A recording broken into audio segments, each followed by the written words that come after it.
Hello and welcome back to my channel. जैसा कि हम पढ़ रहे थे गुट निरपेक्षता, इससे पहले हमने पढ़ा था कि गुट निरपेक्षता क्या है, उसका जन्म कैसे हुआ और उसकी आवश्यकता आखिर विश्व में क्यों पड़ी, तीसरी दुनिया के राष्ट्र आखिर क्यों सामने आए। जैसा कि आपको मालूम है, विश्व दो गुटों में बढ़ गया था, अमेरिका और सोवियत रूस। शीत युद्ध के दौरान पूरे विश्व में एक तनाव की स्थिति थी, सारा विश्व डर और भय के आतंक से आतंकित था। उसी बीच कुछ राष्ट्र ऐसे थे जो नव स्वतंत्र हुए थे। द्वितीय विश्व युद्ध के बाद जो उपनिवेशी राष्ट्र थे वो कमजोर होते गए और एक के बाद एक राष्ट्रों को स्वतंत्र करते गए। उसके बाद कुछ नए राष्ट्रों ने मिलकर इस आतंक से अपने आप को मुक्त रखने के लिए एक नीति, एक आंदोलन की स्थापना की, जिसे हम गुट निरपेक्षता के नाम से जानते हैं। और इसमें महत्वपूर्ण भूमिका रही पंडित जवाहरलाल नेहरू की, मार्शल टिटो की, कर्नल नासिर की, जो इसके प्रणेता हैं और इन्होंने इसकी नींव रखी थी। तो आगे बढ़ते हुए हम पढ़ते हैं इन देशों की प्रमुख शिखर सम्मेलन। ये आंदोलन स्थापित हो गया। इसके स्थापित होने के पश्चात कुछ इनके सदस्य राष्ट्रों ने मिलकर इसको आगे बढ़ाने के प्रयास किए और इन प्रयासों में इन्होंने सदस्य राष्ट्रों के बीच कुछ सम्मेलनों का आयोजन किया, जो इस प्रकार है। जैसे कि सन 1956 से 1961 के मध्य अनेक अंतरराष्ट्रीय घटनाओं के चलते एशियाई अफ्रीकी राष्ट्र पुनः एक मंच पर सम्मिलित नहीं हो सके। गुट निरपेक्ष नीति और संगठन के गठन पर चर्चा हेतु 1 सितंबर 1961 को यूगोस्लाविया की राजधानी बेलग्रेड में प्रथम शिखर सम्मेलन आयोजित हुआ, जिसमें 25 राष्ट्र सम्मिलित हुए। कितने राष्ट्र? 25 राष्ट्र। और इस आंदोलन को एक संगठन के रूप में मान्यता प्रदान की गई। मतलब इन राष्ट्रों ने बेलग्रेड में हुए सम्मेलन में ये 25 राष्ट्र सम्मिलित हुए और उन्होंने इस आंदोलन को एक संगठन के रूप में मान्यता प्रदान कर दी, जिसके प्रणेता Pandit Jawaharlal Nehru, Marshal Tito, Colonel Nasser और इंडोनेशिया के राष्ट्रपति सुकर्नो थे, जो आज हमारे बीच नहीं है, किंतु इनके द्वारा स्थापित किया गया आंदोलन आज भी जीवित है। इसके अभी तक 16 सम्मेलन हो चुके हैं, जो इस प्रकार है। मैं लाइन से आपको बता देता हूं। पहला 1961 बेलग्रेड में बता चुका हूं मैं। दूसरा 1964 मिस्र की राजधानी काहिरा में। तीसरा 1970 जाम्बिया की राजधानी लुसाका में। चौथा 1973 अल्जीरिया की राजधानी अल्जियर्स में। पांचवा 1975 श्रीलंका की राजधानी कोलंबो। छठवां 1979 क्यूबा की राजधानी हवाना। सातवां 1983 में हमारे देश नई दिल्ली में। आठवां 1986 जिम्बाब्वे की राजधानी हरारे में। नौवां 1989 यूगोस्लाविया की राजधानी में संपन्न हुआ। 1992 में इंडोनेशिया की राजधानी जकार्ता। 1995 में कोलंबिया में संपन्न हुआ। 98 में दक्षिण अफ्रीका के डरबन में संपन्न हुआ, जो एक बहुत बड़ा शहर है वहां का, दक्षिण अफ्रीका का।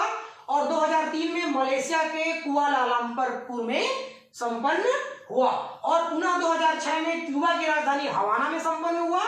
और 2009 में मिस्र के शर्म अल शेख में संपन्न हुआ। और अंत में 16वां 2013 में ईरान की राजधानी तेहरान में संपन्न हुआ। इस प्रकार 16 शिखर सम्मेलन गुट निरपेक्ष देशों के अभी तक संपन्न हो चुके हैं। अब इसके आगे हमको पढ़ना है सम्मेलनों में पारित प्रमुख प्रस्ताव।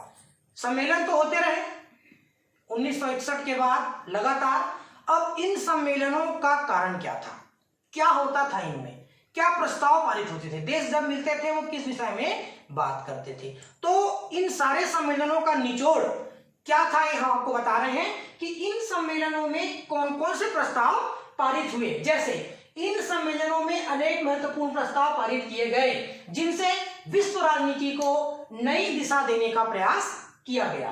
प्रमुख प्रस्तावों में थे अणु बमों के निर्माण पर रोक लगाना। अणु बम अर्थात परमाणु बम।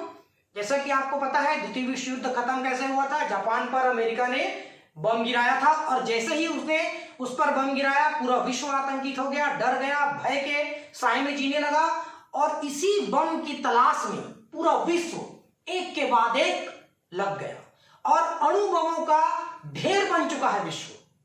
अभी भी बहुत सारे राष्ट्र परमाणु बम बनाने से पीछे नहीं हट रहे हैं। तो इन बमों से, परमाणु बमों से बचने के लिए इन सम्मेलनों का आयोजन किया जा रहा है लगातार। तो पहला है अणु बमों के निर्माण पर रोक लगाना, फिर है निशस्त्रीकरण की नीति का समर्थन। निशस्त्रीकरण आगे पढ़ेंगे, शस्त्रीकरण और निशस्त्रीकरण। शस्त्रीकरण का मतलब है शस्त्रों का निर्माण, और इसके उल्टा है शस्त्रों का निर्माण न करना, जिसे हम कहते हैं निशस्त्रीकरण का समर्थन। फिर है हिंद महासागर को शांति क्षेत्र घोषित करना। हिंद महासागर में कुछ ऐसी घटना घटित हो रही थी जिससे वहां पर अशांति का माहौल पैदा हो गया था, जिसे हम क्या कर रहे हैं, करने की कोशिश करेंगे, वहां पर शांति का माहौल बनाने की कोशिश करेंगे।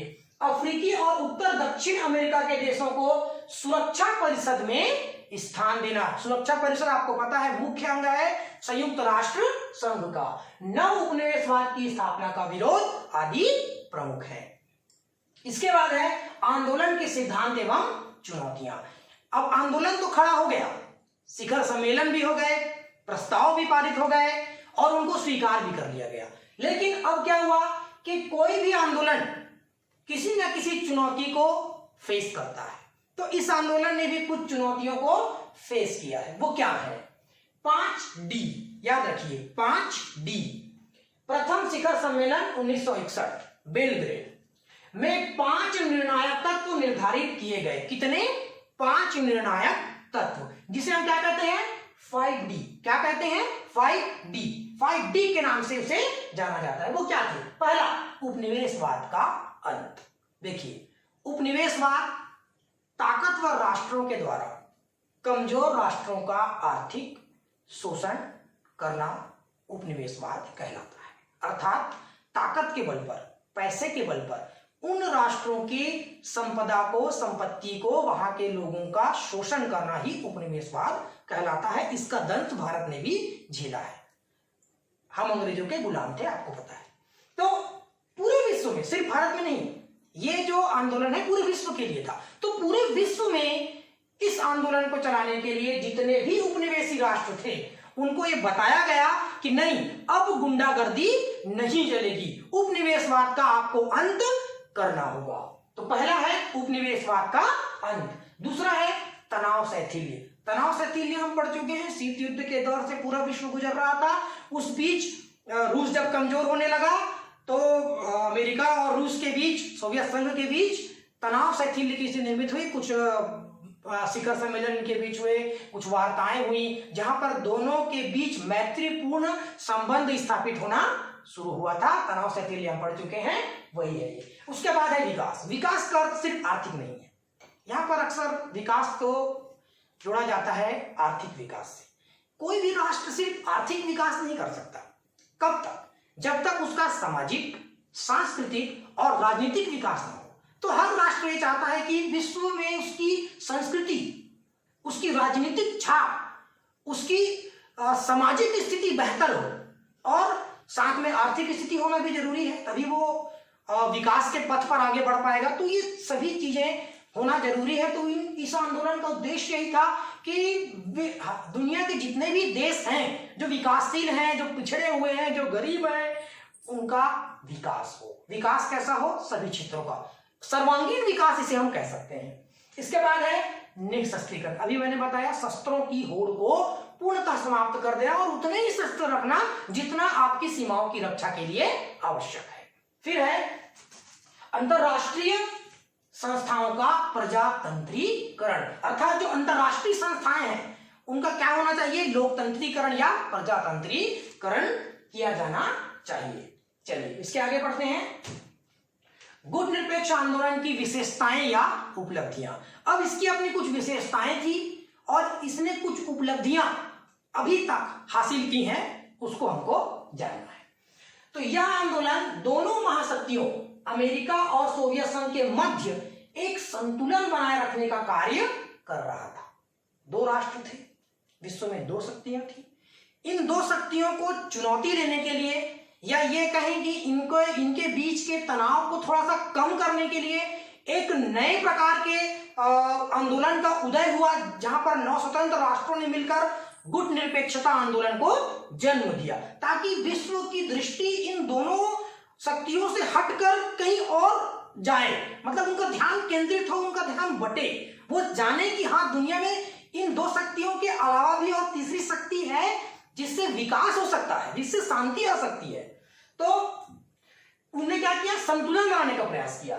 सोवियत संघ के विघटित हो जाने के बाद अमेरिका ही शक्तिशाली महाशक्ति राष्ट्र के रूप में रह गया।